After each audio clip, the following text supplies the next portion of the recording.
Hi everyone! Welcome back to my YouTube channel. Pasensya na nakahiga ako kasi sinisipon ako ngayon at saka makati yung lalamunan ko. Bibigyan ko lang ng review itong 24 herbal tea na nabili ko sa Mustapa, Singapore noong 2019 kasi nagkaroon ako ng matinding ubo nung pumunta kami doon kasi that time pregnant ako. So naghahanap ako ng herbal. Then napunta kami sa Mustapa. Sabi ko, herbal lang kaya kasi ang dami ko ding in-intake na para sa hika. Although ni-research ko naman din before ko in-intake kasi syempre buntis. Then hindi ako gumagaling dun sa mga gamot ko para sa asthma. Nakagamot sa akin ito, 24 herbal tea. Pinagpawisan ng unang matindi kinabukasan.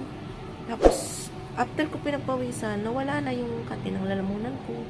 As in, parang magic na wala yung ubo. Nung pumunta kami ulit, last year, sa SG, bumili ako nito. Early this year. Early this year para kami pumunta. So, bumili ako ulit nito. So, ngayon ko lang ulit siya nagamit. Kasi nagkaroon na naman ako ng makating lalamunan. Kasi December ngayon eh.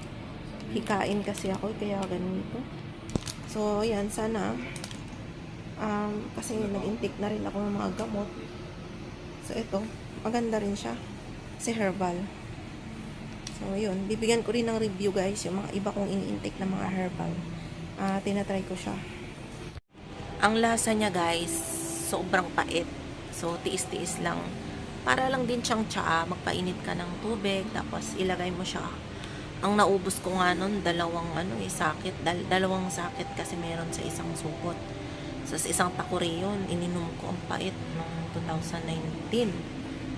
So, yung pawisan talaga ako matindi. So, na-wash out yung virus. So, ito nga, yun, uminom ako. Yan na natira. Hulog. Yan na lang yung natira, guys. Sana gumaling na ako, guys. Kasi magpapasko na tomorrow. So, ayun. Yun lang. Try nyo lang, guys. Wala namang masama.